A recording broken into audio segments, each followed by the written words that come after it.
il faut reconnaître au moins un mérite à Donald Trump, celui d'avoir forcé les politiques français à un rare moment de vérité crue.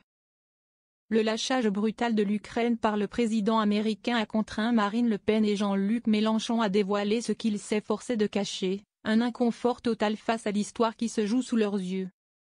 Ce conflit qui bouleverse l'Europe devrait les obliger à choisir leur camp. Or, si est précisément ce qui leur pose problème. Ces derniers jours, Marine Le Pen s'est livrée à une contorsion intellectuelle spectaculaire. Elle a d'abord minimisé l'humiliation de Zelensky par Trump, la qualifiant de simple friction, avant d'opérer un virage à 180 degrés. Soudainement, la suspension de l'aide américaine est devenue une décision brutale et cruelle. Mais attention, l'idée d'une défense européenne reste chimérique pour la patronne du RN. Comprenne qui pourra ce grand écart. Servilité atlantiste des Européens. De son côté, Jean-Luc Mélenchon persiste dans sa sidérante cécité face à l'agression russe, préférant entamer son refrain habituel, très 1970s, contre la servilité atlantiste des Européens.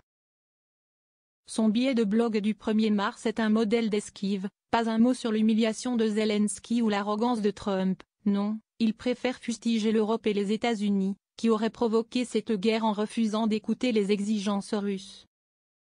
On se pince pour y croire, mais cela ressemble à s'y méprendre à la désolante rhétorique du Kremlin.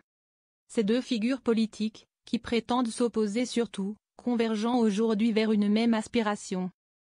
Celle d'une Europe faible. Ils invoquent la paix, certes, mais une paix à la sauce Poutine, où l'Ukraine pile et quine.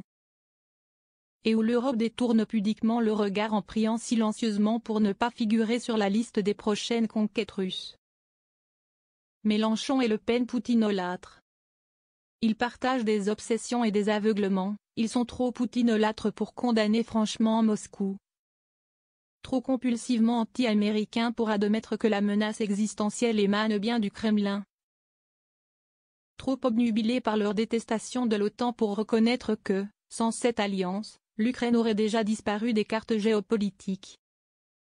Marine Le Pen cultive un pacifisme qui fleure bon la capitulation préventive, tandis que Mélenchon pourfend l'impérialisme occidental avec une ardeur qu'il ne retrouve jamais quand il s'agit de dénoncer les ambitions expansionnistes, impérialistes donc, de Vladimir Poutine.